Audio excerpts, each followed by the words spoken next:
한 해를 맞이하는 첫 시간에 하나님께 예배함으로 열어가시는 여러분들에게 하나님의 크신 사랑과 인도하심이 내내 함께 하시길 바랍니다. 오늘 저는 복음으로 사는 사람이라는 제목으로 2019년도 첫 설교를 하고자 합니다. 2019년도 우리 교회는 오늘 읽은 본문 말씀으로 바탕으로 하여서 복음으로 사는 사람이란 표어를 정했습니다. 왜냐하면 복음을 우리는 재발견해야 되고 복음의 삶을 살아봐야 되고 그 복음으로 하나님의 나라에 확장하는 동부사랑의 교회가 되고자 하는 마음으로 정했습니다. 우리 그리스도인에게 가장 중요한 것은 복음입니다. 여러분들에게 11월 달에 설교하면서 질문했던 내용과 동일합니다. 여러분들에게 복음은 무엇인가요? 계속 생각해 보셨나요? 그때 질문에 답했던 분들이 혹시 답은 바뀌셨나요? 그때도 말씀드렸던 것처럼 우리는 복음하면은 앞에 있는 기쁜, 복된이라는 형용사에 집중하여서 나에게 기쁜 일, 나에게 복된 일에 집중한다고 말씀드렸습니다.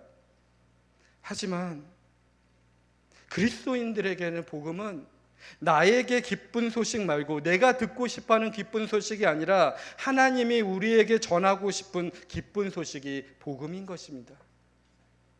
그 복음을 저는 한 단어로 요약한다면 하나님입니다. 예수님입니다. 조금 확장해서 두 단어로 표현해 본다면 하나님의 나라, 하나님의 사랑, 하나님의 주시는 생명, 하나님의 영생, 하나님의 약속 등입니다. 조금 문장으로 표현해 본다면 구원받을 자격이 없는 죄인을 의인이라 선언하시고 구원하신다는 것입니다. 여기에 조금 더 보탠다면 예수 그리스도에 대한 믿음으로 우리가 구원받는다는 하나님의 약속이라는 것입니다. 오늘 2019년도 새해 첫 시간에 저는 여러분들에게 예수 그리스도에 대한 믿음으로 구원받을 수 있다는 하나님의 약속, 그 하나님의 약속이 기쁜 소식이고 복음이라는 것을 강조하고 싶습니다. 저 여러분들이 2019년은 그 복음으로 사람들이 되시길 간절히 바랍니다. May God's love and guidance be with you as we ring in the new year in His presence. Our new mission statement for our church in 2019 is living by the gospel. We would like to rediscover, live, and expand the kingdom of God through the gospel. Then what is the gospel? We define the gospel as good news. But because we only pay attention to the word good, we tend to think the good news according to our own understanding of good, focusing only the things that we desire that will bring us joy. We also love to hear the phrase, be blessed this year. It's because we tend to think of our own definition of blessing in life. But real good news should be defined by God. And His definition of good news is Jesus. In one word, it is Jesus. In two words, the kingdom of God, the love of God, the life of God, and the promise of God. Altogether, we can put it in this way. God saved us when we do not deserve salvation, and it is through the faith in Christ Jesus. This is God's promise, and this is the good news. I pray that you live by the gospel in the year 2019. 오늘 창세기 말씀을 기억해 보십시오. 오늘 여러분들이 잘 알고 있는 내용입니다. 주인공은 믿음의 조상이라 부르는 아브라함입니다. 아브라함은 하란 땅에서 정착해서 우상 조각을 만들며 살면서 남부러울 것 없이 살았던 자입니다. 하나님과 전혀 상관없었습니다. 그런데 갑자기 하나님의 음성을 듣게 되었고 그를 불러 아비의 땅을 떠나 하나님의 지시한 땅으로 이동하라고 명령합니다. 그리고 그에게 축복하고 약속합니다. 우리들이 유심히 살펴봐야 하고 기억해야 된다는 것은 아브라함의 이동이 다른 유목민의 이동과 다름이 있다는 것입니다. 바로 그 이동에는 하나님의 약속이 있었고 축복이 있었다는 것입니다. 다른 이동과는 차원이 다릅니다. 약속을 붙잡고 이동한 것입니다. 그런데 그 약속을 붙잡고 한 이동의 삶이 우리가 바라는 삶은 아닙니다. 고달프기에 마찬가지입니다. 한 걸음 한 걸음 걸을 때마다 축복이 뚝뚝 떨어지는 것이 아닙니다. 약속을 붙잡고 가는 길도 가시밭길이고 믿음이 있다 해도 고난의 영속이었습니다. 주변 족속들의 눈치를 계속 살펴야 되고 누울 곳, 쉴 곳, 잠잘 곳이 정해져 있지 않았고 가족의 물을 먹이기 위해서 사막에서 우물을 놓고 목숨을 걸고 전쟁을 해야만 됐습니다. 아브라함의 아들의 이삭의 이야기도 야곱의 이야기도 요셉의 이야기도 모두 고향을 떠나는 이야기인데 약속을 믿고 떠나도 고난의 연속이었습니다. 그러나 그 여정을 더 깊이 묵상해 보면 그렇게 약속을 붙잡고 걸어갔던 불모의 땅은 생명의 땅으로 변했습니다. 아이를 낳지 못해 절망은 큰 민족을 이루는 축복의 이야기로 끝맺어졌습니다. 모든 사건을 아우르는 하나의 공통은 약속을 부여잡고 이동했다는 것입니다. 여러분들도 하나님의 약속만을 부여잡고 살아가는 2019년이 되길 간절히 바랍니다. Let's meet a man of faith in the Bible, and his name is Abraham. He left his father's house in obedience to God's word and trusted his promise. He didn't just wander around to an unknown land, but he clearly followed God's promise and blessings. He was a blessing wherever he went, and finally he became the father of many nations as God had promised. Although God's blessing was following him, his life wasn't any easier. He went through a lot of hardships in life, but God filled his life with wonders and signs of God. I bless all of you to hold on to the promise of God like Abraham, no matter what you face in life. 특별히 오늘 본문 뒤에 나오는 창세기 12장 13장에 이야기되고 있는 아브라함과 롯의 이야기를 조금 더 묵상해 보기를 원합니다. 아브라함도 롯도 모두 고향을 떠나 이동합니다. 유목의 삶이 시작됩니다. 그런데 동시에 떠난 그들에게 차이가 발생합니다. 오늘 읽었던 본문 말씀 다음 4절에 보면 이렇게 기록되어 있습니다. 이에 아브라함이 여호와의 말씀을 따라갔고 롯도 그와 함께 갔으며 아브라함이 하란을 떠날 때 75세였다라고 말합니다. 아주 미묘한 차이지만 아브라함은 말씀을 따라갔고 롯은 삼촌 아브라함과 함께 갔다고 알려줍니다. 이 미세한 차이가 13장에 가면은 극명하게 갈라집니다. 13장 9절에 보면 이 두 사람의 인생이 갈라지기 시작합니다. 13장 9절에는 이렇게 기록되어 있습니다. 내 앞에 온 땅에 있지 아니하냐 나를 떠나가라. 내가 자하면 나는 우하고 내가 우하면 나는 자하리라 라고 아브라함이 롯에게 말합니다. 그때 조카 롯은 아주 영민하게 주위의 땅을 살펴봅니다. 그리고 이 기회를 놓치지 않고 자신이 보기에 물도 많고 좋은 땅을 선택합니다. 그리고 그 땅으로 들어갑니다. 근데 그 땅이 어느 땅인지 아십니까? 소돔과 고모라입니다.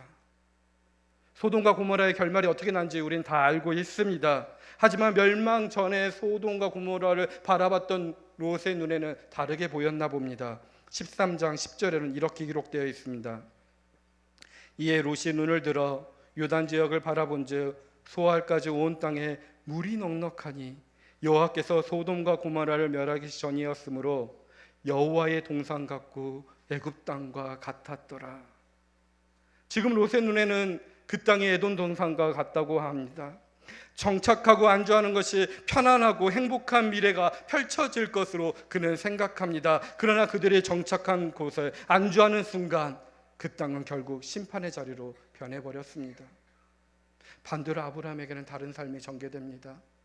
형편없고 불모지 같은 땅으로 갔지만은 하나님의 약속에 따라 이동하는 그에게는 경수가 끊어진 사라가 생명에 낳는 모습으로 보게 됩니다. 성도 여러분, 우리의 눈에 보이는 좋은 것을 따라가는 것보다는 하나님의 약속에 대한 믿음 안에서 걸어가는 것이 복된 인생입니다. 말씀을 따라 살아가는 2019년이 되시길 바랍니다. 불편하고 고달픈 일들이 있을 것입니다. 그러나 말씀을 따라 살아가다 보면 분명히 새로운 생명을 경험하실 것입니다. 저와 여러분들이 그 복음으로 사는 사람이 되시길 간절히 축원합니다. When we think about the story of Abraham and Lot, we see some difference in their way of making decisions. The Bible clearly states that Abraham had followed God, but Lot had followed Abraham. Finally, when the time came for their household to be separated, Abraham gave Lot the right to choose the land first. Lot chose the whole plain of the Jordan that was well watered. That land was Sodom and Gomorrah, the land that God had destroyed. What can we learn from this? The moment we adjust to the ways of this world and settle down to the custom of this world, the land will soon become a judgment place. Abraham trusted God and followed the guidance of the Holy Spirit. When he followed the ways of the Spirit, he finally received a son, Isaac, and became the father of many nations. Sometimes it is hard to refuse settling down in our comfort zones and move along where God leads. But when we follow God's promise in the Holy Spirit, that is indeed a blessed life. Yes, we will sometimes face hardships in life, but when we are open to the work of the Holy Spirit, we will see God's miracles, wonders, and signs, a new life of God every day. I bless all of you to live by the gospel. 사랑하는 성도 여러분, 2019년도는 복음을 더욱더 깊이 묵상해 보시고 복음을 재발견해 보시고 그 복음대로 살아가 보시고 그 복음으로 하나님의 나라를 확장하는 일에 힘써 보십시오. 쉽지는 않겠지만 예수님이 함께 하시며 우직하게 실천할 수 있습니다. 예수님의 인생도 하나님의 약속과 하나님의 말씀을 따르는 삶이었습니다. 그래서 그의 길과 인생은 사람들이 말하는 축복의 땅을 찾아가는 삶이 아니었습니다. 오히려 사람들이 꺼리는 곳, 소외되고 약한 사람들이 있는 땅, 희망이 끊어지는 땅을 찾아갔습니다. 우리는 그렇게 이해할 수 없는 삶의 여정을 십자가의 길이라고 부릅니다. 주님은 그렇게 사람의 이해와 판단과 좋은 것을 뛰어넘어서 십자가의 길을 걸어가셨습니다. 그리고 그 십자가의 길은 죽음으로 끝난 것처럼 보였지만 부활이라는 길로 희망이 되어버렸습니다. 그러니 그 복음으로 사는 사람이 되길 간절히 바랍니다. 그래서 2019년도에는 그 복음을 묵상하시길 바랍니다. 특별히 오늘 마태복음 5장 3절에서 11절 예수님이 가르쳐 주신 복이 있습니다. 이 복을 묵상해 보시길 바랍니다. 이 말씀이 2019년 오늘 우리들에게 주시는 복음, 예수님의 약속입니다. 새해 복 많이 받으라는 통상적인 덕담이 아니라 이 낯선 복의 선언을 마음 깊이 새겨보시길 바랍니다. 어쩌면 이 낯선 복의 선언을 순종하며 갈 수 있는 사람이 단 한 사람도 없을 수 있습니다. 세상 상식으로 이해할 수도 받아들일 수도 없는 내용입니다. 그러나 예수님이 우리의 희망이 되어서 그 복음으로 우리를 초대하고 계십니다. 사랑하는 성도 여러분, 그 복음을 삶으로 번역해내어 하나님의 약속의 성취를 경험하는 2019년이 되길 간절히 바랍니다. Our Lord Jesus Christ did not settle down in one place, but traveled from place to place, not to look for the land of blessings, but to look for the lost souls, people who were isolated without any hope. We may not fully understand the life of Jesus. He walked a road that no one could comprehend, and that journey of cross became our hope. Jesus came to each one of us to give us his everlasting hope. As we receive his hope, let's determine our heart to live by the gospel. And let's deeply meditate throughout this year what Jesus said to us in Matthew chapter 5, the Sermon on the Mount of Jesus Christ. This is the promise of God for us today. Please remember that Jesus is inviting all of us to his hope, which is living by the gospel. I bless all of you to experience the promise of God in your life through wonders and signs in this new year 2019. Let's pray. 기도하겠습니다.